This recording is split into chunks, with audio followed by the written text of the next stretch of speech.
तो मौलाना साहब ने जो है ना असद कैसर साहब को कामरान मुर्तजा साहब के हवाले कर दिए, तो इसका क्या मतलब है? 2-3 प्लेयर्स की एंट्री हो रही है, मैं कहूँगा जबरदस्ती घुसने की कोशिश की जा रही है। गैस तो जियारत में कई साल पहले चली गई थी। Give me $2,000 or a land, then I'll talk to you. अब आप ये बताएं, लम्हा ब लम्हा हमने बढ़ाना है। ये मैं नाज़रीन को बताऊंगा कि 3-in-1 के जरिए मोटापे को कंट्रोल कर सकते हैं।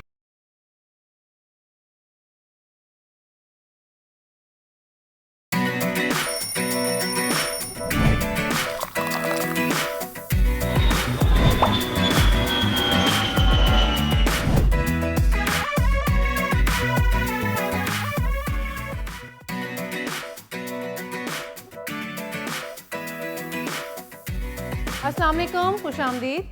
आप देख रहे हैं प्रोग्राम दुनिया बोल है और मैं हूं आपका मेज़बान सैयद फैसल करीम और मेरे साथ हैं सोनिया सुंदस। उम्मीद है कि आपके दिन का आगाज़ अच्छा हुआ होगा और आप खैर खैरियत से होंगे।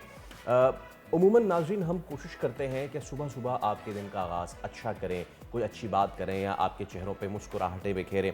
लेकिन गुज़िश्ता 2 रोज़ से जो इंसिडेंट हुआ है, हमने कोशिश की कि आज उस पर बात करें क्योंकि एक बहुत ही दिलदोज़ वाक़या हुआ। उसमें एक और अहम बात यह है कि जो मुसाफिर तैयारा और फ़ौजी हेलीकॉप्टर वाशिंगटन में फ़िज़ा में टकराए, उसमें एक पाकिस्तानी ख़ातून भी थी जो कि दार फ़ानी से कूच कर गई हैं। ये तमाम तर वाक़या हुआ 2 दिन पहले और तैयारे और हेलीकॉप्टर में सवार जितने अफराद थे, तमाम अफराद जो 67 अफराद थे वो हलाक हो गए। बाय द वे ये 9/11 के बाद अमेरिका में सबसे बड़ा फ़िज़ाई हादसा है। जो मुसाफिर तैयारा था उसमें 64 अफराद थे और जो हेलीकॉप्टर था उसमें 3 फ़ौजी एहलकार सवार थे। बताया क्या जा रहा है? बताया ये जा रहा है कि ये जो हेलीकॉप्टर था इसको एयर ट्रैफिक कंट्रोल ने बहुत पहले ये अलर्ट दे दिया था कि आप तैयारे के रूट पे हैं, आप वहाँ से हट जाइए। और क्योंकि ये तरबियती परवाज़ थी, 1000 घंटे इस पायलट के पूरे हुए थे, इसने 500 घंटे और पूरे करने थे। अब इस पे ना इन्वेस्टिगेशन हो रही है। बिल्कुल, और हादसा जो है वो रीगन एयरपोर्ट के करीब पेश आया है। तैयारी के टकराने वाला जो ब्लैक बॉक्स है और जो आपको पता है तैयारी में होता है, वो भी इन्होंने जो है दरियाफ्त कर लिया, मिल गया है उनको, और उसके ऊपर भी अब रिसर्च हो रही है। वो सुनेंगे और फिर वो तहकीकात करेंगे कि एक्चुअली वजह क्या थी इस हादसे की। Politicians being politicians, Donald Trump अमेरिकी सदर जो कि नए सदर बने हैं, उन्होंने इस हादसे का जिम्मेदार जो साबिक सदर हैं बाइडन, उनको करार दे दिया है और उनका कहना है कि पता नहीं कैसे कैसे लोग भर्ती कर दिए थे, इस वजह से ये तमाम तर हादसा हुआ। लेकिन हम अगेन उन पाकिस्तानी खातून की बात करते हैं। इसरा उनका नाम है और उनकी 2-2.5 माह कबल शादी हुई, 2-2.5 साल कबल शादी हुई थी और वो एक दूसरी स्टेट गई थी काम करने के लिए। जो उनके शौहर हैं उन्होंने, ये वो खातून है पाकिस्तानी जो कि अब दार फ़ानी से कूच कर गई। इस अफसोसनाक वाक़े में इनके शौहर का ये कहना था कि ये तैयारा लैंड करने वाला था। जी बिल्कुल, और जब और वो ये मैसेज भी वो दिखा रहे हैं कि उनकी वाइफ ने उनको मैसेज किया है कि I am about to land and all that.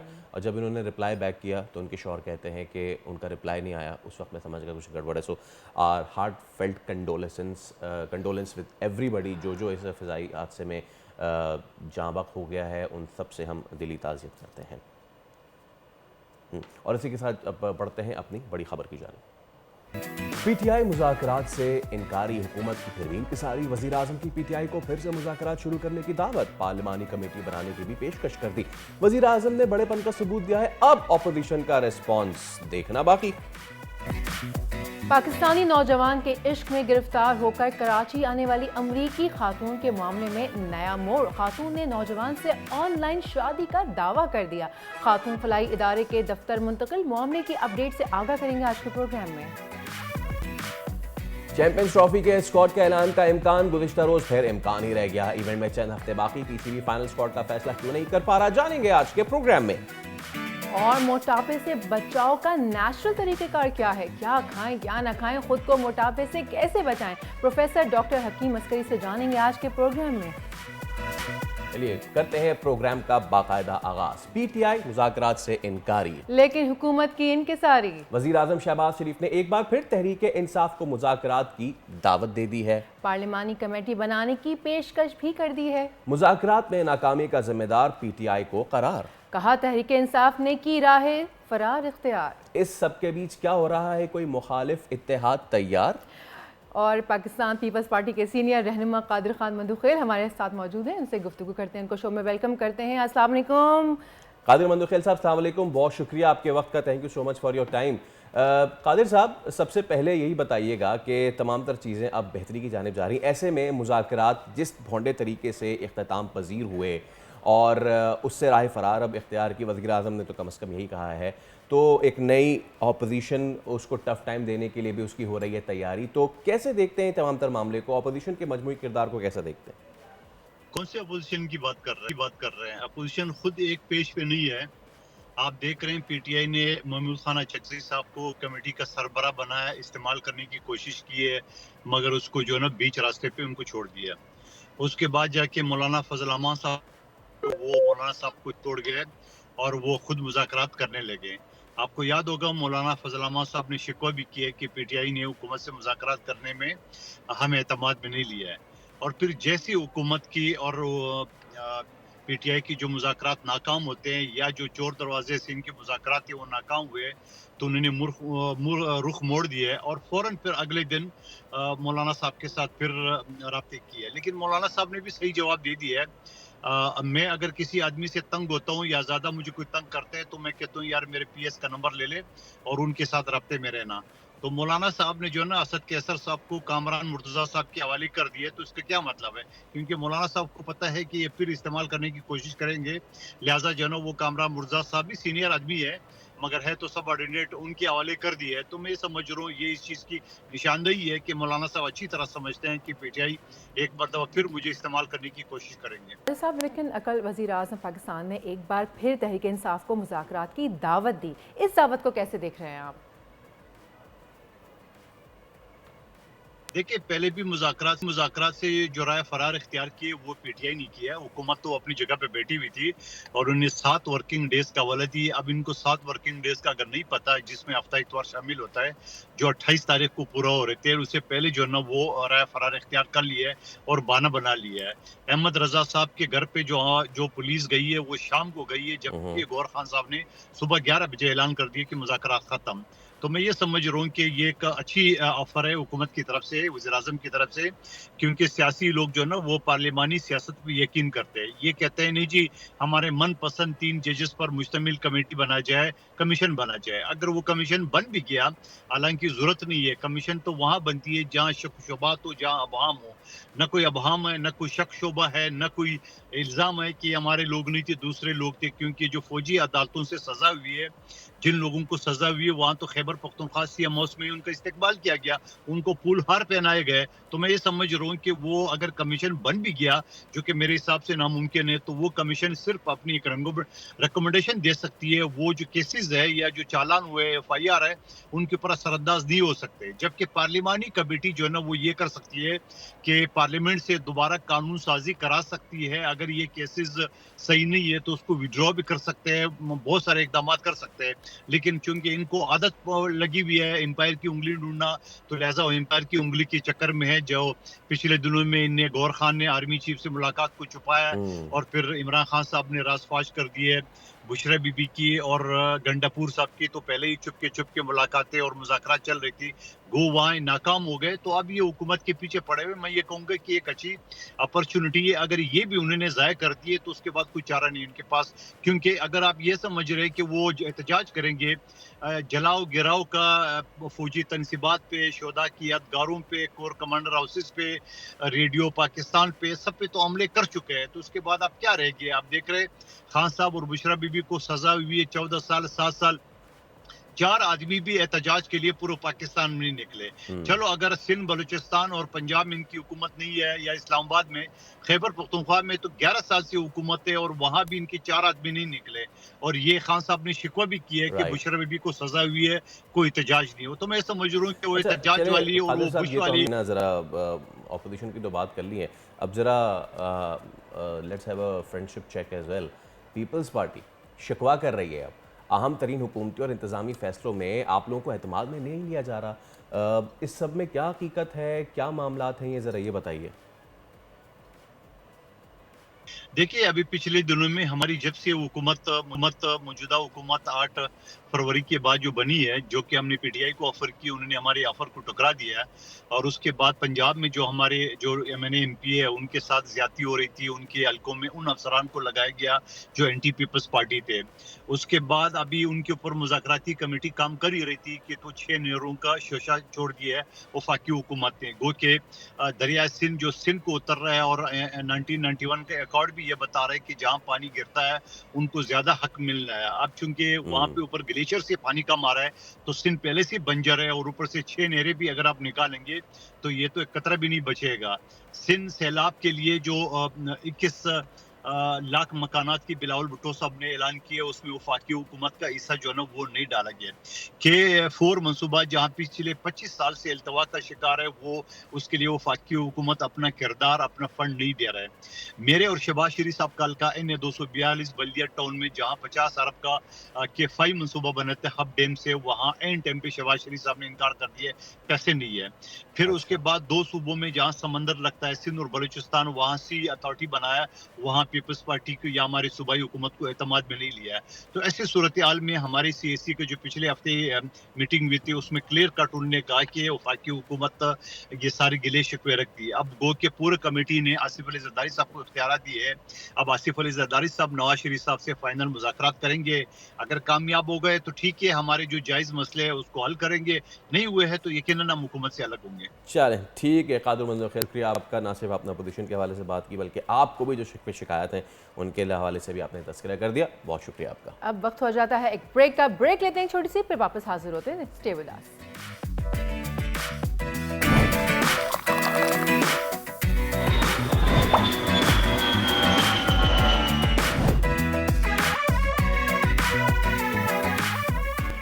Welcome back. Shopping का तो शौक होगा आपको? ओह यस, किस खातून को नहीं होता शॉपिंग का शौक, ये बताइए। लेकिन शौक की इंतहा ये कि बंदा गाड़ी और मोटरसाइकिल और साइकिल छोड़ छाड़ के घोड़े पे पहुंच जाए शॉपिंग करने के ना लिए। करें, लाइक ये देखें सीरियसली। आप, सीरियसली ये देखें आप, ये एक सऊदी खातून है और ये घोड़े पे पहुंच गई हैं शॉपिंग करने के लिए। आई एम सॉरी, ये एक गिग हो सकता है, ये कोई मार्केटिंग गिग हो सकता है, क्योंकि है ना, क्योंकि वो किसी घोड़े को अपने डिपार्टमेंटल स्टोर में अंदर भी कैसे घुसने दे सकते हैं। एग्जैक्टली, अंदर कैसे आया ये? क्योंकि you know different marketing strategies होती है ना, वो थोड़ा सा हाईलाइट करने के लिए ब्रांड को, हो सकता है कि जो स्टोर है उन्होंने और हो भी रहा है। देखें वो बंदा ना बराबर में वीडियो भी बना रहा है, तो हमने राज फाश कर दिया है, हमने इसका पोल खोल दिया है। By the way, I wonder कि इन्होंने ग्रोसरी में भी जाके शॉपिंग की होगी। ग्रोसरी कैसे? वो अगर गई होंगी तो फिर घोड़े ने बताया होगा उसने सारी वहाँ सब्जी खा ली होगी। तो खैर, लोग तो होते ही हैं इस तरह, मशहूरी कंपनी की मशहूरी के लिए मेरा भाई 10 रुपए वाले काम कर ही लेते हैं, तो इन खातून ने भी कर लिया है। लेट्स मूव फॉरवर्ड, और हमारा अगला टॉपिक जो है वो अहम है और एक सवाल और एक मम्मा बन चुका है। टू बी और नॉट टू बी वाले मामलात हो चुके हैं कि हमारे स्टेडियम माशाल्लाह वैसे हमारे स्टेडियम तैयार हो गए हैं। कल प्रेस कॉन्फ्रेंस भी हुई थी, उसमें बताया था कराची और Lahore is ready to welcome the international stars.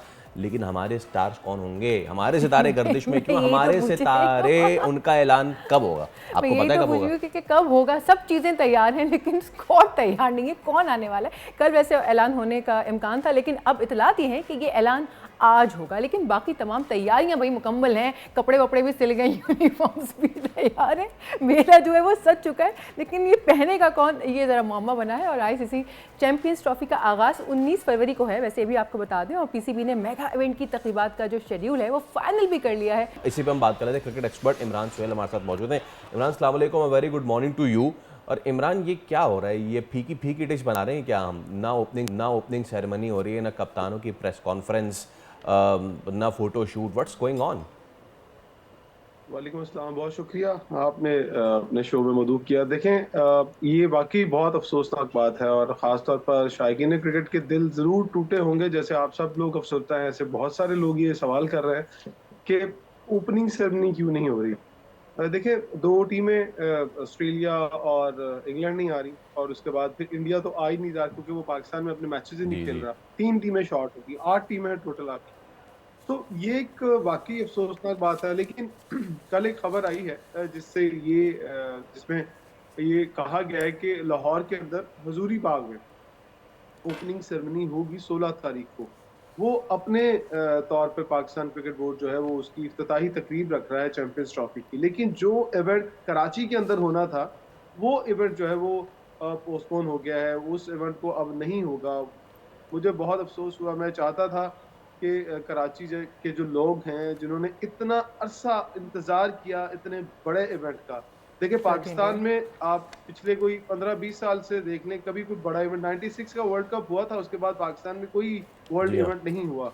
तो ये एक मौका था कि पाकिस्तानी खासतौर पर कराची के लोग जो है वो, क्योंकि स्टेडियम भी वहां पर अब दोबारा से रेनोवेट हुआ है, तो खूबसूरत स्टेडियम होता और उसमें खूबसूरत तकरीब होती तो क्या ही 4 चांद लग जाते। बिल्कुल बिल्कुल लेकिन कहीं ना कहीं भारतीय एजेंडा जो है वो मुझे फिर यहाँ पर आड़े उसमें आता उसमें हुआ पता है दिखाई उसमें देता है। बात तो क्या है, उनके इसमें इमरान बात ये भी है कि अगर लाहौर में हुजूरी बाग में होता भी है तो जंगल में मोर नाचेगा और पता नहीं कौन देखेगा हुजूरी बाग में कितने ही लोगों को एंट्री मिल बिल्कुल जाएगी ऐसे ना। ही इमरान। वैसे अभी सारी तैयारियां हो गई, स्टेडियम्स जो हैं वो रेडी हो गए, यूनिफॉर्म्स रेडी हो गए, हर चीज़ हो गई, लेकिन चैंपियंस ट्रॉफी के लिए पाकिस्तानी स्क्वाड का जो ऐलान है वो स्टिल ताख़ीर का शिकार है। सारी तैयारियां होने के बाद भी अभी हम यही वेट कर रहे हैं कि भाई खेलेगा कौन, ऐसा क्यों है? देखिए ये $1 मिलियन क्वेश्चन है और ये सब लोगों को इसका इंतजार है। हमें था कि कल रात को इसका ऐलान हो जाएगा, लेकिन 2-3 प्लेयर्स की एंट्री हो रही है। मैं कहूँगा ज़बरदस्ती घुसने की कोशिश की जा रही है उन प्लेयर्स की जानिब से। देखिए फैसला तो सेलेक्टर्स ने करना है, चेयरमैन पीसीबी ने करना है। जो 3 लोग आ रहे हैं वो किसी को भी कोई भी एक्सपेक्ट नहीं कर रहा था ये 3 लोग टीम में कैसे आ जाएंगे। देखिए उस्मान खान को आपने अमेरिका को वर्ल्ड कप भी खिलाया, उनकी परफॉर्मेंस वो ऐसी परफॉर्मेंस नहीं रही जो हम एक्सपेक्ट कर रहे थे। खुशदिल शाह बीपीएल की परफॉर्मेंस पे कहा जा रहा है कि वो वापस आ रहे हैं। ये 2 प्लेयर तो ये आगे, एक तैयब ताहिर आपको याद होगा जिन्होंने चैंपियंस जी हाँ। कप जो फैसलाबाद में हुआ था उसमें अच्छी बैटिंग की थी, लेकिन उनको भी लाया जा रहा है। लेकिन इनकी जगह पर वो लोग जो कि एक रेगुलर ओपनर हैं इमामुल हक, उनको जो है वो ड्रॉप किए जाने का इम्कान है। हालांकि उनके साथ ये ज्यादती होगी कि वो अगर चैंपियंस कप के अंदर परफॉर्म करते हुए चले आना तो फिर उनका नाम क्यों नहीं आता। ये सारे के सारे मामला जो हुए हैं ये साइम अयूब के जो अनफिट होने के बाद हुए। अगर साइम अयूब अनफिट नहीं होते तो आपको ये सारा जो अब तक का इंतजार है वो ना करना पड़ता। एक और आम बात, पाकिस्तान ने ट्राई नेशन सीरीज खेलनी है चैंपियंस ट्रॉफी से पहले, जी हाँ। और पाकिस्तान ने जो टीम देनी है आईसीसी का जो डेडलाइन है वो 12 फरवरी तक हम दे सकते हैं, रात 12 बजे तक। अब देखिए इम्पोर्टेंट चीज है कि पाकिस्तान ने 2 मैचेस खेलने हैं इस ट्राई नेशन सीरीज के अंदर। एक मैच उनका साउथ अफ्रीका के साथ एक है, न्यूजीलैंड। एक मैच उनका न्यूजीलैंड के साथ है। न्यूजीलैंड वाला मैच जो है वो 8 तारीख को है, और जो दूसरा मैच है वो 12 तारीख को कराची के अंदर होगा। तो पता नहीं, शायद लोग ये ना सोच रहे हो कि आखिर एज ऑफ द मोमेंट आप जाकर अपनी टीम अनाउंस करें। आपने जो कॉम्बिनेशन ट्राई करना है, जो रिस्क आप लेने जा रहे हैं नए लोगों को डाल के, क्या वो रिस्क इतना आपके जी लिए कारगर साबित जी होगा? इमरान, जहां आपने इतने नाम लिए वहाँ सऊद शकील का भी बता दें, क्या वो एक्सपेक्टेड है इस बार टीम में या स्क्वाड में इसमें? देखिए साउथ शकील बहुत मजबूत उम्मीदवार हैं। साउथ शकील को रखा जाएगा क्योंकि उनकी जो लास्ट जो जितनी भी हमने पास परफॉर्मेंस देखी है बहुत करीब जो हमारे टेस्ट सीरीज हुई है उसमें साउथ शकील ही एक ऐसे बैट्समैन थे जिन्होंने अच्छी परफॉर्मेंस दी। बाकी तो आपके जो जितने भी किंग और वो स्टार्स थे वो तो सारे के सारे ढेर हो गए। यानी कि वेस्ट इंडीज इमरान हम सेफली इस वक्त ये कह सकते हैं कि इस वक्त दुनिया के क्रिकेट में सबसे ज़्यादा डिस्टर्ब्ड अगर कोई है सिलेक्शन के हवाले से, टीम अनाउंसमेंट के हवाले से, तो वो हमें, और हम इसी डिस्टर्बेंस के साथ जाने जा रहे हैं चैंपियंस ट्रॉफी में। बाकी सब स्क्वाड स्टेबल और अनाउंस हो चुके हैं और वी आर स्टिल वंडरिंग कि हम अपना कॉम्बिनेशन कम बनाएं। वही आखिरी मामलात में जो हम करते हैं, पकड़ धकड़ 11। एग्जैक्टली सही कह रहे हैं आप। अब जब आप कंफ्यूजन में आएंगे, आपका कॉम्बिनेशन ही नहीं बना। पूरी दुनिया ने अपना कॉम्बिनेशन बनाया और उन्होंने दिलेरी के साथ अपनी टीमें अनाउंस की। उन्होंने कहा ठीक है ये हमारा स्क्वाड है, हम इस स्क्वाड के साथ जाएंगे। देखिए इंग्लैंड खेल रहे हैं इंडिया के साथ अपनी सीरीज, वो सेम स्क्वाड को लेके चल रहा है, उसी के साथ वो आएगा। बाकी लोग अपनी क्रिकेट खेल रहे हैं, लेकिन हमें पता नहीं क्या डर रहता है। हम पता नहीं क्यों तसलसल हमारे अंदर मुझे नहीं है। ये बता, मैं भी यही सोच रही हूँ कि हमें किस बात का डर है, हम क्यों हर चीज़ को इतना डर के और सोच विचार करके ले रहे हैं, कॉन्फिडेंटली क्यों नहीं हर चीज़ हो जाती। मतलब एक स्क्वाड का ऐलान है तो वो तवील होता चला जा रहा है, लग रहा है कि जिस दिन खेलना होगा उससे चंद घंटे पहले कहेंगे दिस आ जाओ भाई टीम बना लो खेलो। बिल्कुल। देखिए मशवरे देने वाले बहुत हैं। मुशीर जब आपके ज्यादा होंगे, आप देखिए दुनिया में एक फॉर्मेट है कि सेलेक्टर्स की तादाद 2-3 होती है, हद 4 होती है। हमने यहाँ 7 सेलेक्टर्स रख कर टीमें बनाई हैं। जब 7 सेलेक्टर होंगे तो 7 जहन होंगे और 7 लोग अलग अलग सोच के अलग अलग कॉम्बिनेशन बना रहे होंगे।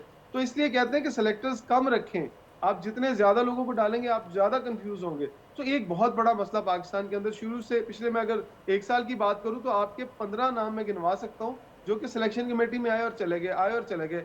अभी भी आपने सिलेक्शन कमेटी के अंदर 4 लोग रखे हुए हैं, लेकिन फिर भी आपका ये सिस्टम ऐसा है कि आपको पीछे से पुश किया जाता है प्लेयर को कि नहीं यार इसको रख लो, इसको निकाल दो, ये अच्छा परफॉर्म कर रहा है। अब आपके पास 5 मेंटोर है ना, 5 टीमों के साथ, वो टेस्ट क्रिकेटर है, लेजेंड टेस्ट क्रिकेटर है, वो 5 है।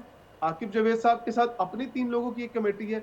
आप अपने डोमेस्टिक सेक्टर को नहीं ऑन करेंगे तो एक अलग मसला है, जिनको आप इतनी बड़ी बड़ी सैलरीज दे के आपने एज ए मेंटोर लगाया, 50 लाख रुपया महीना सैलरी है एक मेंटोर की। अब आप अंदाजा लगाएं कि अगर वो कुछ भी आपकी टीम को नहीं दे पाएंगे तो उनके ऊपर भी सवालिया निशान होगा, तो उनकी तरफ से भी एक प्रेशर है।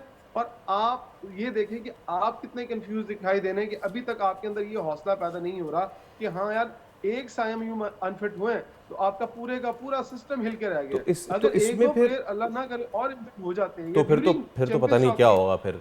अच्छा, इसमें ना फिर इमरान फिर एक मसला ये भी है कि हम we are not, I don't know, लेकिन हम स्पेशलाइज्ड पोजीशंस के लिए क्यों नहीं जाते? अगर देखिए फ़र्ज़ कीजिए अगर हुए हैं अनफिट साइम, तो साइम की जगह आप किसी ओपनर को डालें रादर देन कि आप बाबर जो कि इतने अरसे से वन डाउन पे आ रहे हैं उनको आप प्रमोट कर दें और उनको आप फ़खर जमान के साथ खिला लेंगे। तो ये तो अपने एग्जिस्टिंग प्लेयर्स को एडजस्ट करने वाली बात हो गई। हो सकता है कि this can play in favour of Babar और वो अगर फ़खर के साथ खेलें तो हो सकता है उनकी फॉर्म वापस आ जाए, वो अपना रेगुलर खेलते रहें, फ़खर बैशिंग करते रहें। बट द थिंग इज़ कि हम उस स्लॉट में एडजस्टमेंट कर रहे हैं, हम स्पेशलाइज्ड के लिए नहीं जा रहे। आपका सवाल बिल्कुल ठीक है। यहाँ देखिए स्पेशलाइज्ड की अगर बात आती है तो इमाम ऑटोमेटिकली इसके अंदर इन होते हैं, लेकिन आप एक बात याद रखिएगा, हमारे जो जहन है पूरे शायकीन क्रिकेट हों या हम हों या क्रिकेट बोर्ड के लोग हों, वो ये सोचते हैं कि बाबर अगर पहले लाइन में आउट हो जाता है तो टीम के अंदर एक प्रेशर ज्यादा अंदर आ जाता है कि यार बाबर आउट हो गया, क्योंकि हम एक्सपेक्ट ही 1-2 लोगों से करते हैं। हम वो आप वाली बात के स्पेशलाइज्ड लोग रखे नहीं हुए। अब आपकी टीम के अंदर कितने ओपनर जरा काउंट करिएगा। इमाम एज ए ओपनर आते हैं, फखर एज ए ओपनर आते हैं, रिजवान एज ए ओपनर आते हैं, बाबर एज ए ओपनर आते हैं। तो इतनी ज्यादा चॉइसेस हैं आपके पास कि आप खुद कंफ्यूज है कि क्या करना है। तो अगर आप टीम के अंदर 5 ओपनर लेके चल रहे हैं, आपके पास मिडिल ऑर्डर तगड़ा नहीं है, अगर आपके पास फास्ट बॉलिंग की बात करें तो फास्ट बॉलिंग आपकी उस तरह से कॉम्बिनेशन में नहीं चल रही जिस तरह से रिदम में नसीम शाह और शाहीन एक वक्त में बॉलिंग किया करते थे कि टीमें डरा करती थी, लेकिन वो अपनी जो फिटनेस है उसके ऊपर भी वो अभी कहीं ना कहीं हमें लगता है कि वो भी कंफ्यूज दिखाई दे रहे हैं, उस रिदम से बॉलिंग नहीं कर रहे। तो पूरे का पूरा सिस्टम ही हिला हुआ है।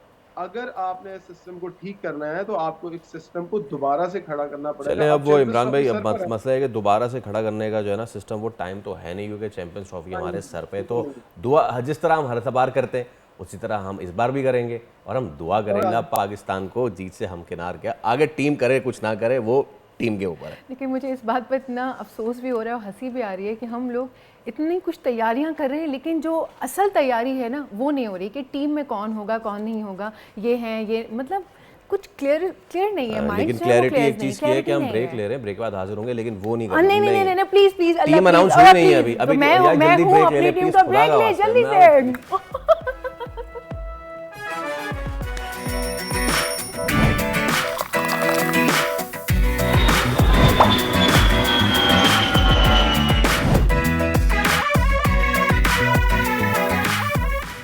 वेलकम बैक जनाब। मौसम सरमा में हर साल की तरह रवा बरस भी क्वेटा, पशीन और ज़ियारत में गैस की बंदिश बरकरार है, जिसके बायस मकामी लोगों को सख्त मुश्किलात का सामना करना पड़ रहा है। मकामी लोग लकड़ियों को जलाकर ज़िंदगी गुजारने पर मजबूर हैं।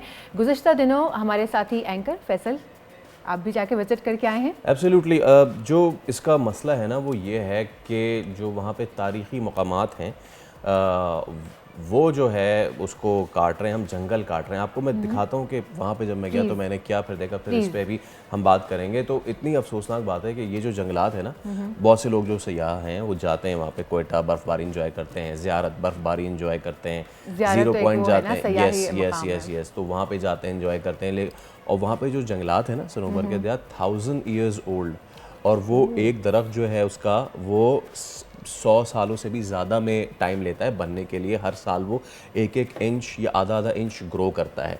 अब लोग जो हैं वो उसको काटने पे मजबूर हैं, वो अपने मुंह से खुद कह रहे हैं कि हम काटने पे मजबूर हैं, क्योंकि सख्त सर्दी है, पानी को गर्म करना, खाना बनाना, वज़ू करना और दीगर तमाम तर चीज़ें, कमरे को गर्म रखना, हमारे पास और कोई मुतबादिल ज़राए नहीं है। चला जाता है वो तो फिर किस तरह से फिर सर्वाइवल ही नहीं है इंसान का वहाँ पर, अगर वो ये सब ना करें। और अनफॉर्चुनेटली उन्हें करना पड़ रहा है, वो खुद मतलब रिलक्टेंट है ये करने के लिए। जी वो बिल्कुल है। तो चलें आपको दिखाते हैं एक रिपोर्ट, फिर इस पर बात करते हैं।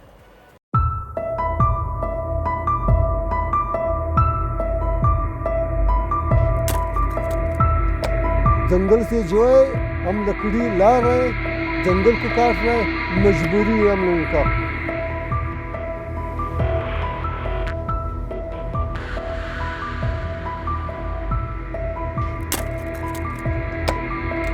वो कहते हैं ना कि बड़ी मुश्किल से होता है चमन में दीदावर पैदा।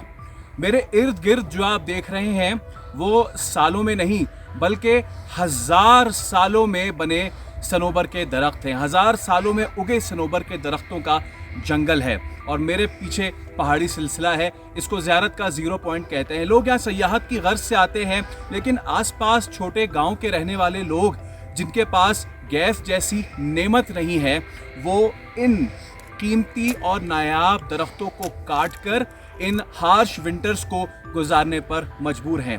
आइए आपको ऐसे ही एक छोटे से गांव में लेके चलते हैं जहां पे वजीर आजम या वजीर आला या फिर कोई हुक्कामे बाला आते हैं तो गैस आती है। 2-3 दिन बाद जब वो चले जाते हैं उनके साथ गैस भी चली जाती है और फिर लोग यहाँ आते हैं और दरख्त काटने पे मजबूर होते हैं।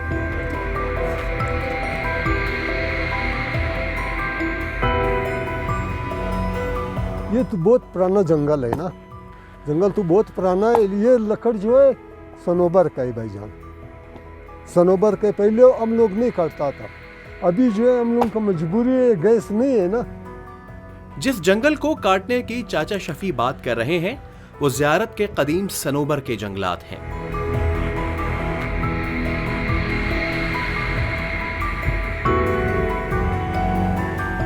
वही जंगलात जहां मुल्क भर से सयाह अपना वक्त बेहतरीन अंदाज में गुजारने आते हैं।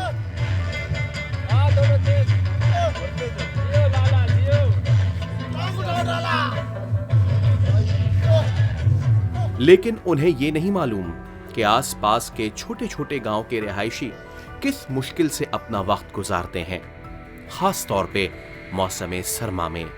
हम लोग को खाना पकाना, पानी गर्म करना, वज़ू करना, नमाज पढ़ना बहुत मुश्किल होता है। हम लोग यहाँ पे लकड़ी लाते हैं, पहाड़ों से लकड़ी काट के लाते हैं, कुछ लोग गद्दों पे लाते हैं, कुछ लोग गाड़ियों में लाते हैं। बहुत मुश्किल से हमारा गुजारा यहाँ पे होता है।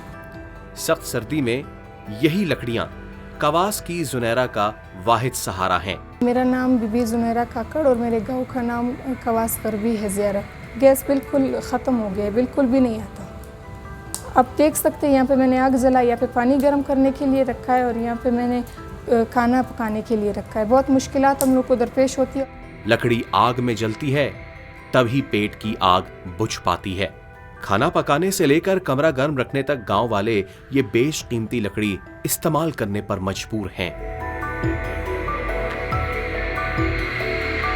ऐसा नहीं कि गांव वालों तक गैस कभी पहुंची ही नहीं। गैस 2008 से गई फिर नहीं आई। गैस मीटर इस वक्त से लगे हुए हैं, गैस बिल्कुल भी नहीं है। 2008 में जब जलजला हुआ था इसके 3 या 4 महीने तक गैस आई, उसके बाद हमने गैस हीटर को जलाने के लिए कभी तीली नहीं जलाई। मीटर इसी तरह लगे हुए हैं।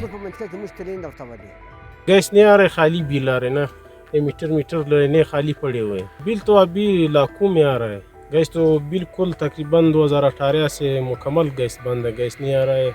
यहाँ गैस की लाइन भी है, गैस के बिल भी आते हैं। गैस किसी साल आती भी थी, लेकिन अब तभी आती है जब कोई बड़ा यहाँ आता है। जैसे अभी 25 दिसंबर गुजरा है, 25 दिसंबर पे यहाँ पे सरफराज बुख्तिया आए तो गैस कहाँ से आ गया? जब वो आए थे तो गैस भी आया था, बिजली भी आई थी, ज़ियारत अमेरिका बन गया था, लेकिन अब कुछ भी नहीं है। उनके जाने के बाद ही सब कुछ ख़त्म हो गया, अब कुछ भी नहीं है। हज़ारों साल पुराने सनोबर के ये जंगलात नहायत खूबसूरत हैं। हर साल हज़ारों की तादाद में सयाह यहाँ आते हैं, लेकिन उनको शायद नहीं मालूम कि इन्हीं घने जंगलात और खूबसूरत पहाड़ों के दामन में ऐसे गांव भी आबाद हैं जहां के बासियों की ज़िंदगी बहुत मुश्किल से गुजरती है। हालांकि गैस की लाइन भी है, गैस का मीटर भी है, लेकिन इसमें गैस नहीं है, तो मजबूरन इन तमाम तर लोगों को ये बेशकीमती लकड़ी काटनी पड़ती है। इससे ईंधन जलेगा तो इनके घर का चूल्हा जलेगा, और इनके घर का चूल्हा जलेगा तभी इनकी ज़िंदगी आगे बढ़ेगी।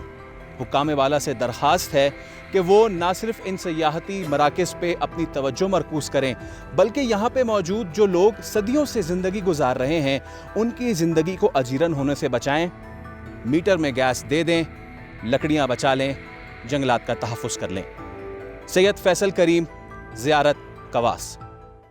चलिए इसी पे बात कर लेते हैं। मेंबर बलूचिस्तान असम्बली फ़रा अज़ीम शाह हमारे साथ मौजूद हैं। फ़रा साहबा अस्सलाम वालेकुम, आपको बहुत शुक्रिया आपके वक्त का। फ़रा साहबा, ये मुश्किलात हैं, लोगों की मुश्किलात हैं और इतनी परेशानियां हैं, क्या कहना चाहेंगी लोगों की परेशानी और मुश्किलात में, ख़ास तौर पे जब वो जंगलात काटने में मजबूर हो रहे हैं? ये तो क्राइम दर क्राइम हो रहा है। जी बिस्मिल्लाहिर्रहमानिर्रहीम। बहुत शुक्रिया फैसल, सोनिया, और बड़े अहम टॉपिक्स होते हैं जिस पे आप लोग हमेशा बात करते हैं, और थैंक यू फैसल कि all the way from Karachi आप बलूचिस्तान आए और आपने बहुत से यहाँ पे सर्वेस किए और रिपोर्ट्स बनाई। ये बड़ा, मैं समझती हूँ कि बहुत अच्छी बात है। अब आ जाते हैं कि जो आप लोगों ने कहा कि गैस का जो प्रॉब्लम है बलूचिस्तान में और स्पेशली ज़ियारत में, मैं थोड़ा सा आपको ज़ियारत का बताऊं। जैसे आपने भी अपनी रिपोर्ट में बताया कि ये जो सनोबर के, जूनिपर के जो दरख्त हैं यहाँ पर, इनको 100 साल लग जाते हैं कि ये जिस तरीके से आपने देखा होगा कि लश ग्रीन वहाँ पर हमारे ये जो ट्रीज हैं, इनका 1 इंच बढ़ने में कई साल लग जाते हैं। और ये सेकंड, अब पूरे अगर आप दुनिया में देखें तो हम दूसरे नंबर पर आते हैं पूरी दुनिया में अपने जो जूनिपर के फॉरेस्ट हैं उसमें। अब आपने ये रिमोट एरियाज में जो लोगों को देखा, देखें गैस तो ज़ियारत में कई साल पहले चली गई थी, और ये जो गैस है, बिजली है, पानी है, ये सिर्फ मसला बलूचिस्तान का नहीं है, ये पूरे पाकिस्तान का मसला है। और गवर्नमेंट्स जो हैं इस पे काम कर रही हैं और कोशिश कर रही हैं कि इस पे काबू पाया जाए।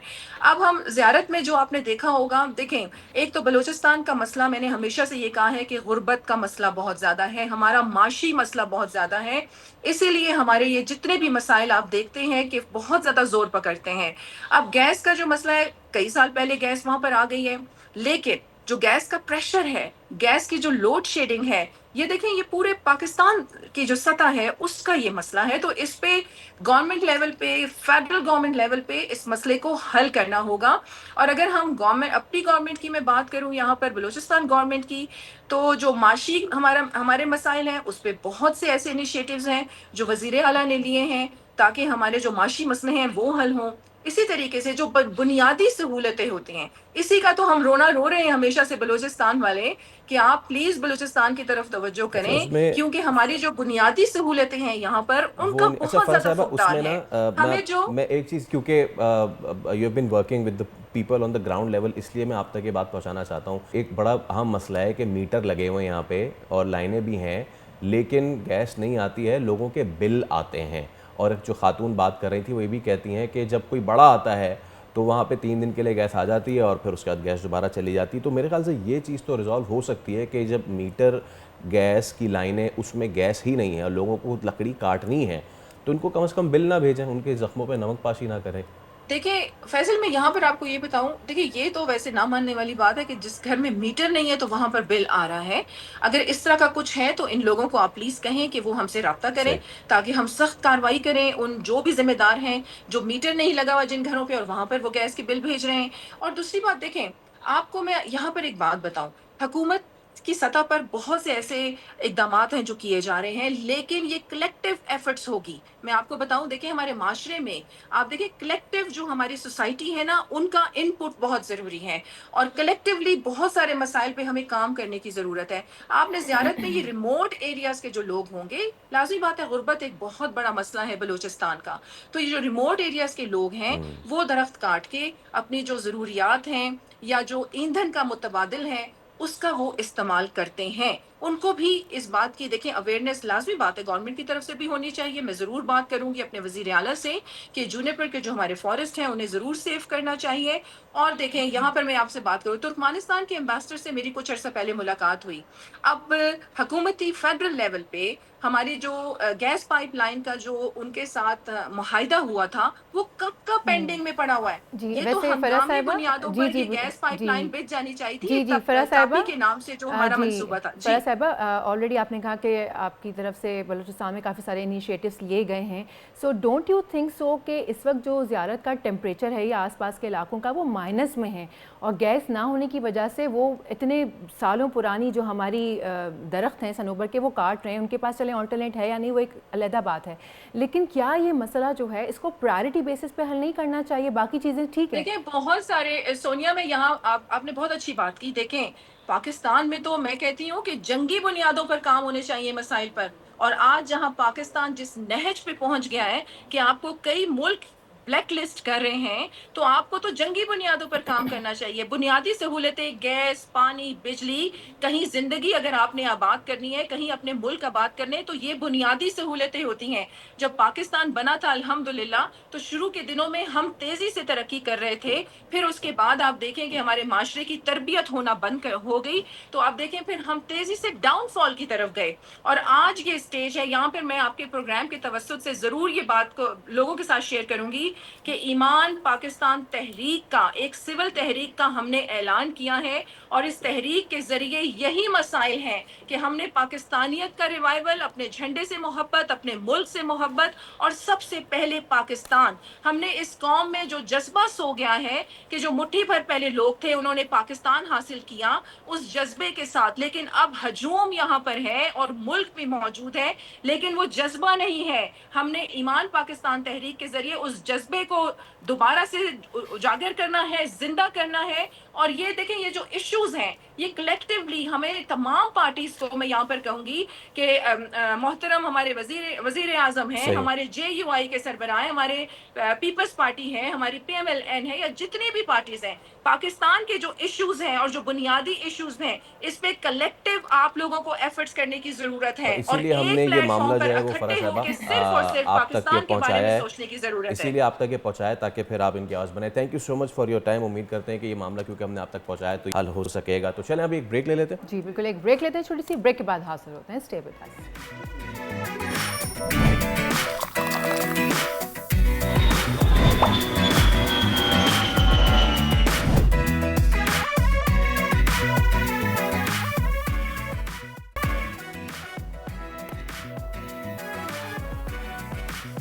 कहीं आपको भी $5000 तो नहीं चाहिए बात करने के लिए? Give me $2000 और land, then I'll talk to you। नहीं ये तो मेरे ख्याल से थोड़ा ज़्यादा हो जाएगा। 2000 रुपए हैं अगर आप चलें ठीक है, वही दे दें, कुछ तो निकालें।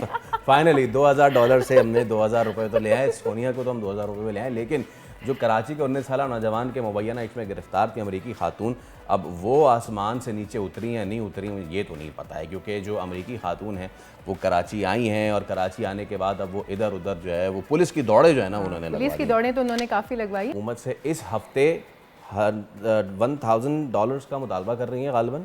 100 के उन्होंने बोला तो डॉलर्स ही मांग रही होंगी वो। 100 के तो पाकिस्तानी रुपीस होते हैं। 1 लाख रुपए नहीं मांगेंगी वो। अभी तक आपको लगा कि वो 1 लाख रुपया पाकिस्तानी मांगेंगी और इस हफ्ते के और आज के दिन उन्होंने $20,000 जो है वो मांगे हैं और वो कह रही है कि मैं वापस रियल एस्टेट में इन्वेस्ट करूंगी। तो ये तो उन्होंने बात की। अब ज़रा उसके पीछे कहानी सारी क्या, हमारे नुमाइंदे खुर्रम गुलजार जो स्टोरी को देख रहे हैं, भाई खुर्रम क्या हो रहा है, ये खातून क्या चाह रही हैं? अब ये नई चीज़ कह रही हैं कि जी मैं दुबई जाऊंगी तो मैं क्या करूंगी, मैं मुसलमान हो गई हूँ, हमारा निकाह हो गया, क्या इशू क्या है ये?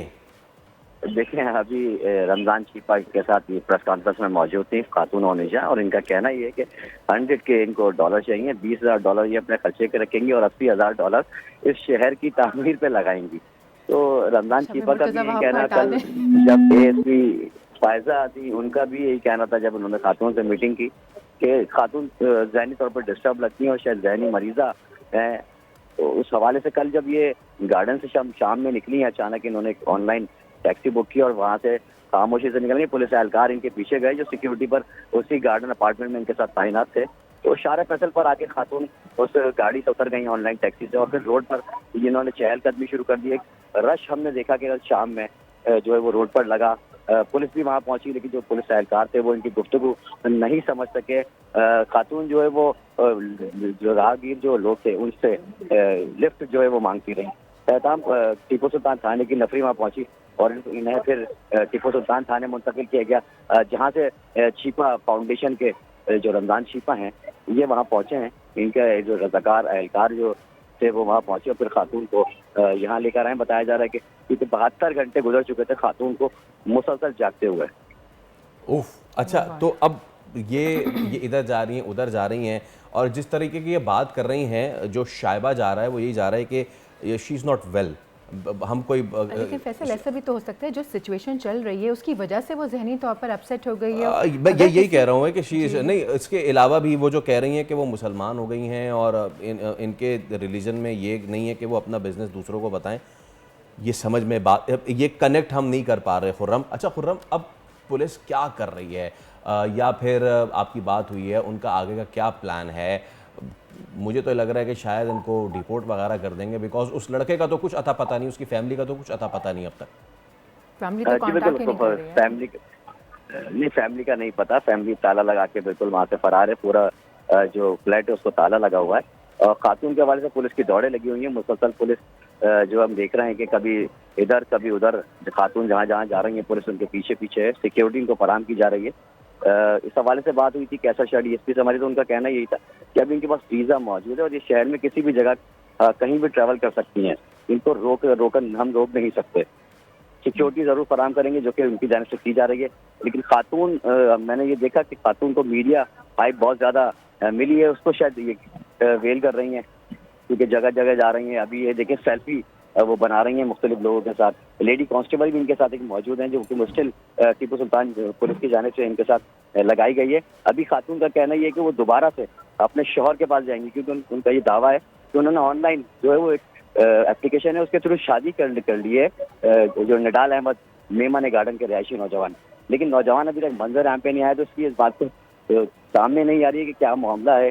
खातून बस शहर में इधर से उधर जा रही हैं, लेकिन पुलिस और साथ साथ अभी रमजान छोटी सी बात खुर्रम ये बता देगा, अपनी ये सॉर्ट ऑफ प्रेस कॉन्फ्रेंस में कह रही थी कि मुझे इतने पैसे दे दें मैं शहर पे लगा दूंगी और फिर दुबई चली जाऊंगी, तो वो ये क्या बात कर रही थी ये?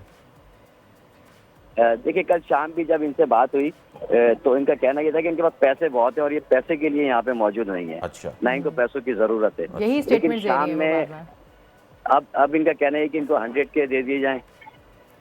मेरे ख्याल से मैंने कराची की सड़कों का हाल देख लिया होगा। हाँ, ये भी हो सकता है खुर्रम, ये भी हो सकता है। चले वैसे Khurram we'll let you go. मेरे ख्याल से आप भी सेल्फी बनवा लें इनके साथ, जब सारे रिपोर्टर्स बना रहे तो आप भी बनवा लें, फिर पता नहीं ये यहाँ हो या फिर दुबई चली जाए। बहुत शुक्रिया खुर्रम, आपका स्टोरी पे नज़र रखिएगा बिकॉज अब ये चीज़ मज़ीद गंभीर होती जा रही है, कंफ्यूजिंग होती जा रही है, समझ में नहीं आ रहा है कि खातून क्या चाह रही है। वो लम्हा कह रही है कि हमारी ऑनलाइन शादी हो और वो जो लड़का है वो उसके बगैर तो वो यहाँ से हिलेंगे भी नहीं। हाँ, लेकिन अगर 100K जो है वो दे दिया जाए, 100K दे दिए जाएं अगर, तो फिर वो सोच सकती हैं कि वो $20,000 लेके दुबई चली जाएं, बाकी $80,000 कराची पे इन्वेस्ट करें। कितनी दर्द दिल रखती हैं ये यार, और उस लड़के इनके साथ क्या कर रहे थे, कितनी खराब बात। बिल्कुल, अब ब्रेक का वक्त हो गया है, ब्रेक लेते हैं, ब्रेक के बाद हाजिर होते हैं।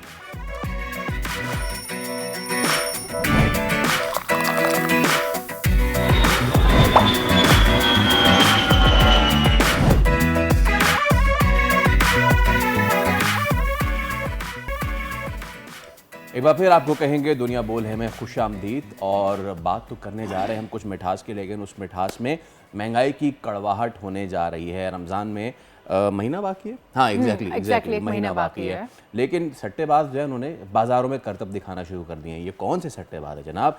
होलसेल मार्केटों के सट्टेबाज, गली मोहल्लों के होलसेलर्स ने चीनी और आटे समेत आम अजनास को ज़ख़ीरा करना शुरू कर दिया। सिर्फ ज़ख़ीरा ही नहीं, कीमतें भी अचानक बढ़ने लगी हैं। कराची में पिछले 10 रोज़ में चीनी की फ़ी किलो कीमत कहीं 20 रुपये इजाफा हुआ, कहीं, और ये इंकशाफ भी हुआ है कि होलसेलर्स और थोक मार्केट में कारोबारी अफराद ने बाकायदा व्हाट्सएप ग्रुप्स बना रखे हैं जिसमें मनमानी चल रही है भाई, कीमतों इजाफा हो रहा है कीमतों में और अपनी तरफ से इजाफा हो रहा है, लाइक खुद रोज conversation नया हो रही रेट है। खुल रहा है, रोज नया रेट। तो इसी पे ज़रा हम बात कर लेते हैं। हमारे साथ मौजूद हैं chairman wholesales grocery association Haji Abdul Rauf साहब, उनसे हम बात कर लेते हैं। अस्सलाम वालेकुम सर। वालेकुम। कैसे हैं? खैरियत से हैं? बाकी बातें बाद में, ये व्हाट्सएप की क्या कहानी है? देखें, सच बोलना है, क्या करना है आपने? जी सच बोलना है। सच बोलने के लिए फिर आपको दिलेरी हमें भी चाहिए। बिस्मिल्लाह। देखें, आप व्हाट्सएप ग्रुप ये हैं कि पंजाब के अलग हैं और सिंध के अलग हैं। अच्छा। ये ग्रुप जो पहले भी पिछले दौर में भी हुआ था, 78 रुपये की चीनी 178 तक बिकी थी, आपको याद होगा। जी हाँ। जिस पे क्रैकडाउन हुआ था और FIA ने और एजेंसीज ने मुख्तलिफ ने छापे मारे थे। अच्छा, एजेंसीज को पता है सब ये काम हो रहा है, ऐसा तो नहीं है कोई ये छुपा हुआ है कोई काम जी। उस पे व्हाट्सएप ग्रुप पे चल रहा है सब कि ये फला रेट है, ये फरवरी का रेट है, ये मार्च का रेट है। अब आपको मैं मार्च का रेट बताऊं तो 150 कर दिया गया है, यानी कि रमज़ान। और अभी कल 144 था सुबह और शाम को 146 हो गया है।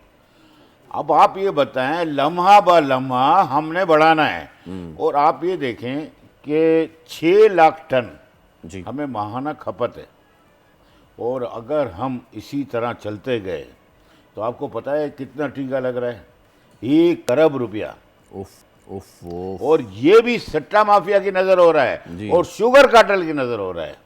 अगर हम इसको नहीं रोक सकते तो ये गवर्नमेंट रेट को चैलेंज हो रहा है। जी हाँ। तो चैलेंज को कबूल क्यों नहीं? क्या आप मतलब खामोश तमाशा ही बनेंगे? कोई इकदाम नहीं उठेगा। मुझे आप बताएं कि अगर ये कहते हैं कि एक्सपोर्ट हुई अपनी चीनी, एक्सपोर्ट भी लिमिट से हुई है, ऐसी कोई बात नहीं है, और हमारे पास क्रॉप पूरा है, लेकिन इसको आर्टिफिशियल न्यूज़ चलाते रहते हैं कि जी एक्सपोर्ट हो गई, ये हो गई, क्योंकि वो सट्टा माफिया, जाहिर सी बात है, हैदराबाद की, सिंध की बड़े नामी गिरामी हैं, और यहाँ के जो पंजाब के ऐसा ग्रुप है कि 1 सेकंड में 1 लम्हे की फिक्र, और वो जब गरीबों की जेब से जा रहा है ना। जी हाँ। अब आप रमज़ान में आप अंदाज़ा लगा लें, रजब और साबान, उसमें मशरूबात कौन नहीं पीता? सब पीते हैं। एक बता रहे हैं आप। सब पीते हैं, सब पीते हैं। पकौड़े भी सब खाते होंगे। जी हाँ। अब ये बताएं कि 4 गुना उसकी खपत हो जाए, 20 लाख टन नहीं तो 15 लाख नहीं तो 12 लाख टन बिल्कुल होगी, तो आप समझ ले कितना बड़ा है। उफ, अरबों से भी ज़्यादा। यानी कि अभी चांद नज़र आया है, और चांद नज़र आते ही महंगाई का चांद भी चढ़ गया है। तो मतलब मैं ये समझूं कि कोई रोक टोक नहीं होगी, क्योंकि अभी तक तो हुई नहीं। देखें, हुआ था, जनरल अच्छा। आसिम मुनीर साहब ने किया था, और अनवरुल काकड़ थे वो निगरान वज़ीर जी, आज़म। मैं निगरान। खुद उनसे बात हुई थी कि मैंने कहा सर इस पे इम्प्लीमेंट ही नहीं करा सकते, तो इसको बंद करें। इसमें सेल टैक्स भी चोरी होती है 18%। अब हम क्या क्या बताएं? जब बताने पे तो जाहिर सी बात है, इम्प्लीमेंट क्यों नहीं करवा सके? ऐसा क्या है कि नहीं, ऊपर से देखें, इतना बड़े ऑर्डर्स आ गए, तो आप ये फिर क्यों बताएं नहीं? कि अगर इम्प्लीमेंट आप करा नहीं सकते, गवर्नमेंट रिट है कहाँ? नहीं करा सकते तो आप गवर्नमेंट है ही नहीं, रिट ही नहीं है आपकी भी, कोई रिट नहीं है। वो नुमाइशी एक होगा, पोस्टिंग, देखिए आप पोस्टिंग आप किसी चीज की बनाने जाएंगे कि पिछले साल गन्ना 550 तक बिका मन, और आज 400 और 450 है, वही रेट था 78 रुपए। जी हाँ। और आज वो 450 रुपये मन है गन्ना, तो उसके रेट 146 रुपये पहुंच गए। और रिटेल पे आज 170 रुपये किलो बिक रही है। आप ये अंदाजा लगा लें कि अगर ये 4-5 दिन 2-2 रुपये बढ़ाते गए तो फिर तो अल्लाह मालिक रमजान है। से पहले तो फिर रमजान अल्लाह से मालिक पहले है। तो फिर पता नहीं कहाँ क्रॉस कर जाएगा, इसका मतलब है। लेकिन फिर रमजान में होगा वही नुमाइशी छापे, रेट लिस्टें नुमाइशी, सब नुमाइशी हो रहा होगा। देखें, गवर्नमेंट ने प्राइस फिक्स किए, कमिश्नर ने प्राइस फिक्स किए 125। मुझे याद है कि 1 महीने पहले 122 रुपये में बिक रही थी सब। अब ये अंदाज़ा लगा लें, आज 46 और 22 24 रुपये किलो का फर्क।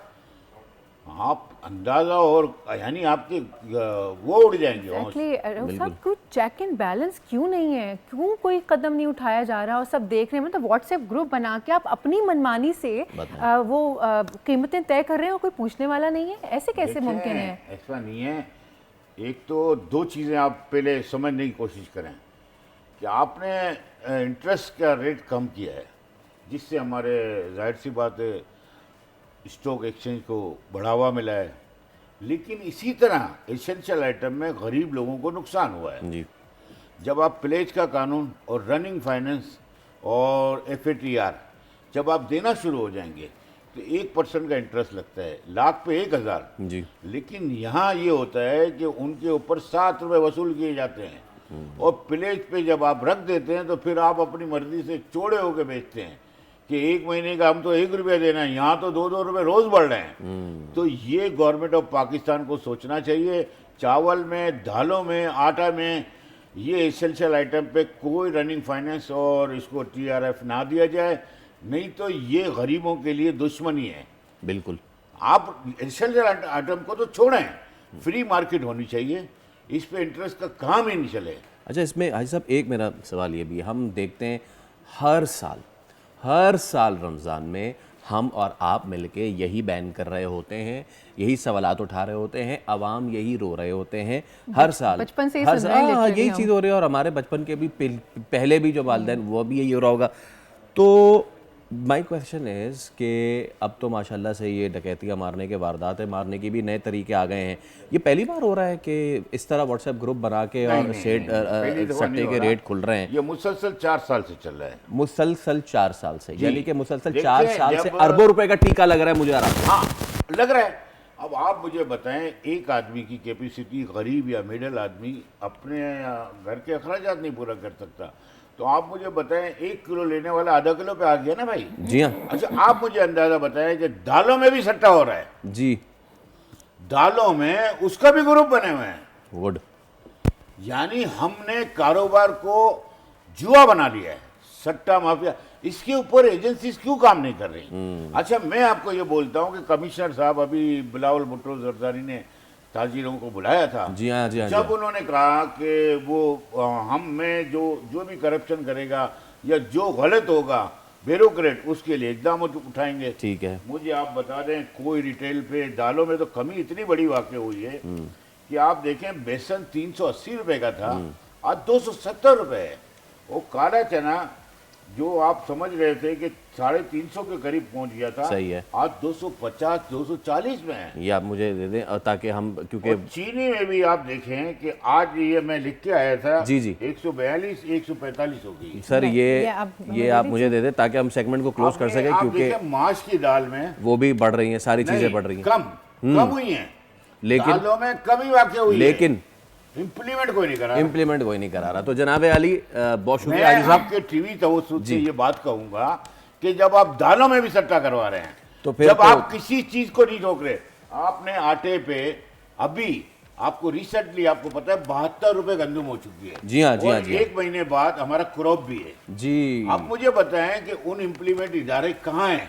एक छापा नजर आ जाए, ये वही होगा जिससे पहले भी हो चुका है, सरप्लस और उसको सड़ा के हम फेंकेंगे। छापा एक तो लगे ना, हाँ, वो होलसेल का ये अभी 360 रुपए मार्च का रेट है, 500 रुपए दाल बिक रही है। भाई अल्लाह करे तो कोई मारे। चले, हम तो भाई इसी तरह आवाज उठाते रहेंगे, ऐसे करते रहेंगे। तो उससे बिलावल भुट्टो जरदारी से अपील करता हूँ हाथ जोड़ के कि ये ब्यूरोक्रेसी को भी देखें और लगाम डालें भाई, अल्लाह का वास्ता है, क्योंकि आप तो ये कह के चले गए कि कोई मसला है तो मुझसे कह दें। बहुत शुक्रिया हाजी साहब तशरीफ लाने के लिए। उम्मीद करते हैं कि ये मामला जो उठाया है वो हल हो सका। अभी हम एक ब्रेक ले रहे हैं, उसके बाद हाजिर होंगे तो एक बहुत अहम मामला आपसे डिस्कस करेंगे। Stay with us.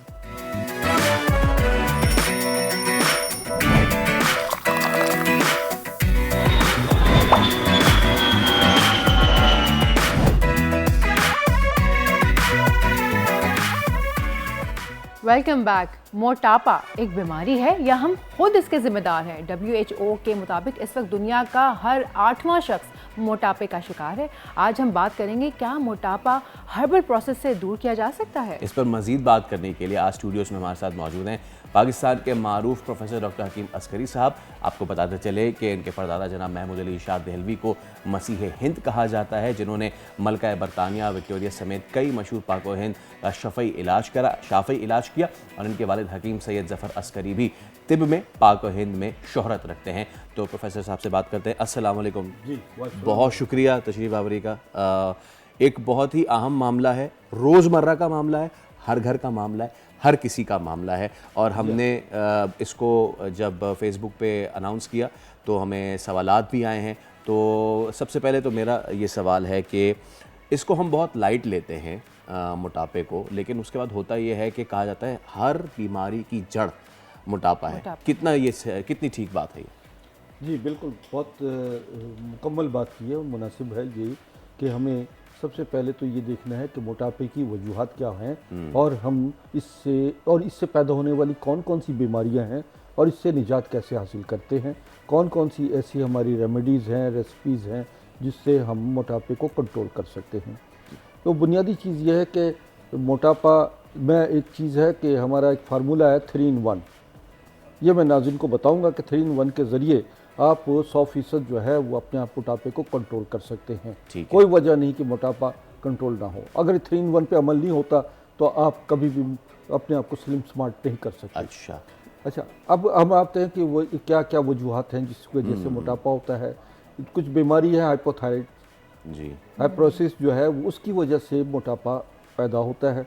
इसी तरह हार्मोनल डिस्टर्बेंस है और जो हमारी फाइब्रोसिस ओवरी सिंड्रोम है इसकी वजह से भी मोटापा पैदा होता है। ठीक है। मोटापे की वजूहात बसियार खोरी यानी ज़रूरत से ज़्यादा खाना, आराम तलबी की ज़िंदगी, वर्जिश ना करना और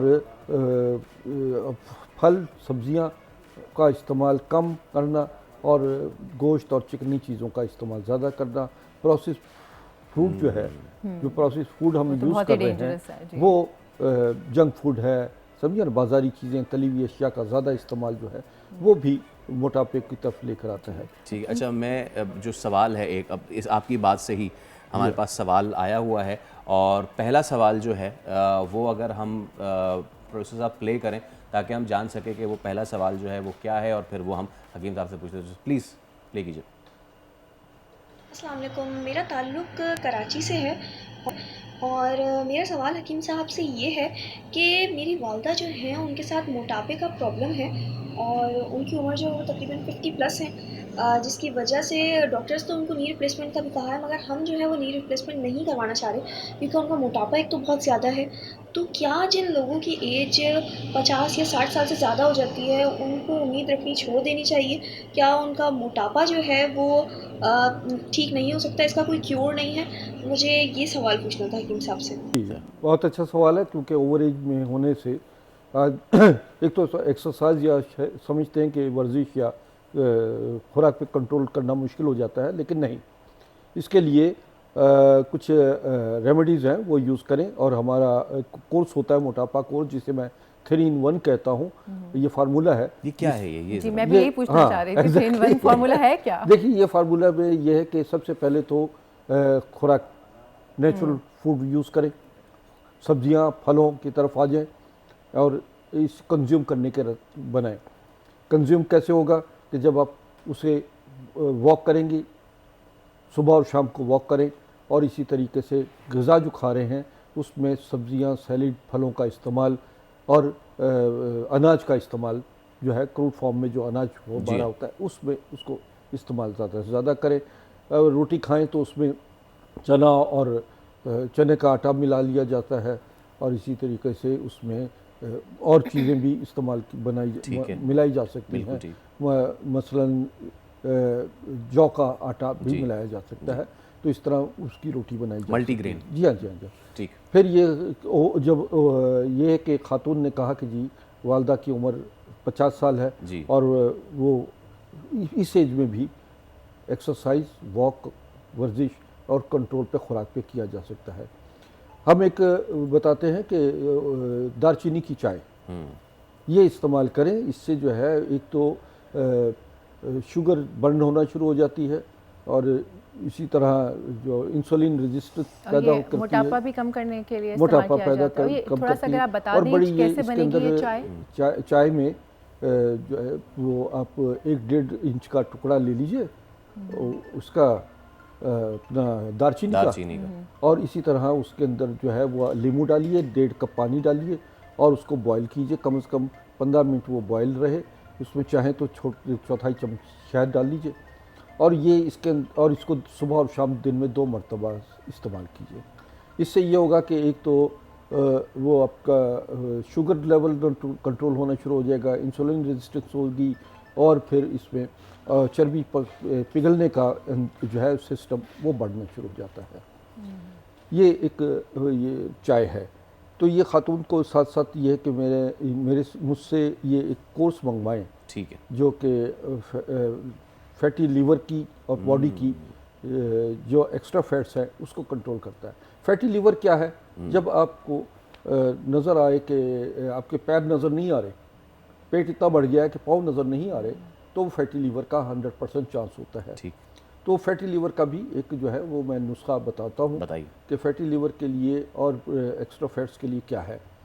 Wegener Apple सीड्रा mother, Wegener mother mean कि ये वो एप्पल सीड्रा जो कि फिल्टर नहीं किया होता, अपनी फॉर्म में रहता है, और ये प्योर ऑर्गेनिक होता है, ऑर्गेनिक है जी। इसके 2 चम्मच लीजिए, 1 चम्मच जो है अदरक का पानी, 1 चम्मच 1 नींबू उसमें निचोड़ें, और उसके बाद जो है वो उसको आप सुबह और शाम 2 टाइम इस्तेमाल कीजिए। इससे एक तो फैट बर्न होंगे, फैटी लीवर कम होगा, और बड़ी तेज़ी के साथ रैपिडली जो है। और कितने अरसे तक हमें ये करते रहना चाहिए? ये कम से कम ये कि राब्ते में रहेंगे हमसे, तो उससे ये रहेगा कि हम बताते हैं, बाज़ लोगों को 41 डेज़ यूज़ करवाते हैं, बाज़ लोगों को 90 डेज़ यूज़ करवाते हैं।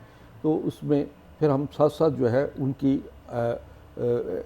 डाइट जो है वो भी बताते हैं कि डाइट कंट्रोल में क्या क्या करना है। अच्छा, एक सवाल मेरे जहन में आया है, जो आपने जितना फार्मूला बताया है पीने के लिए, तो क्या इसको हर उम्र का नौजवान, बूढ़े, बच्चे सब पी सकते हैं, या फिर ये कोई एज ग्रुप है? और इस खुदा न खास्ता किसी को अगर स्टमक प्रॉब्लम्स हैं तो क्या वो लोग भी ये ले सकते हैं? जी हाँ, इसका ताल्लुक जो है, एक तो ये कि ये शुगर को कंट्रोल करता है, सब इंसुलिन रेजिस्टेंस को नॉर्मल करता है, शुगर बर्न करता है।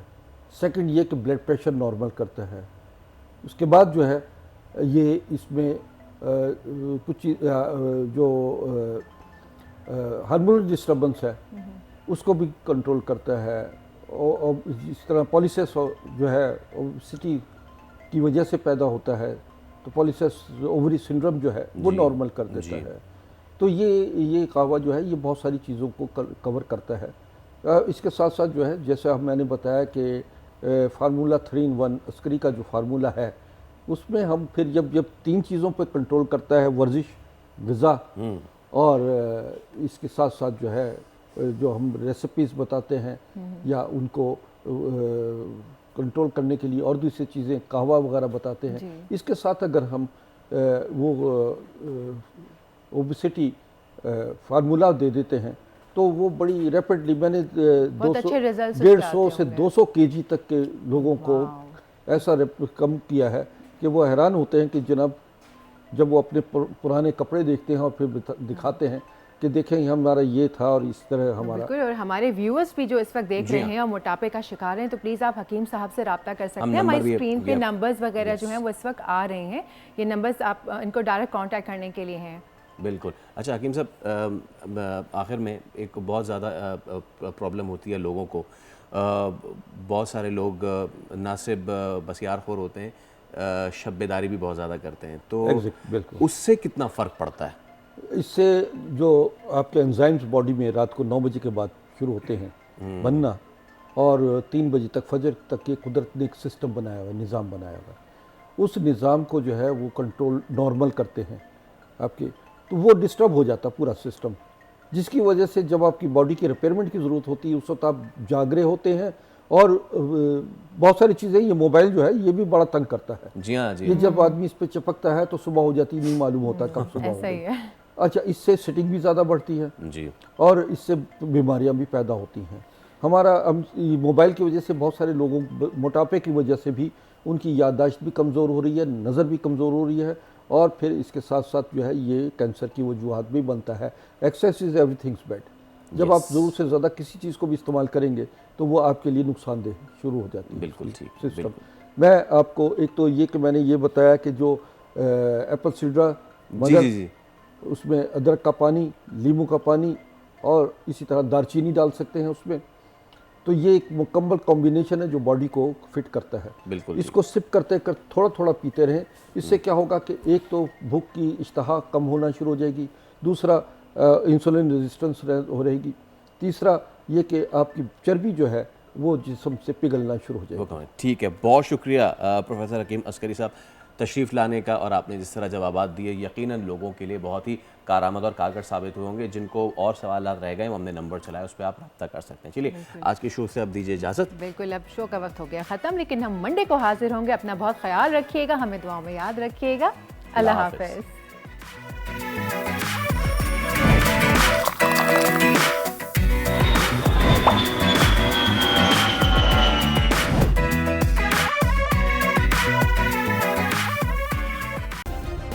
सब्सक्राइब करें और बेल दबाएं ताकि कोई खबर रह न जाए।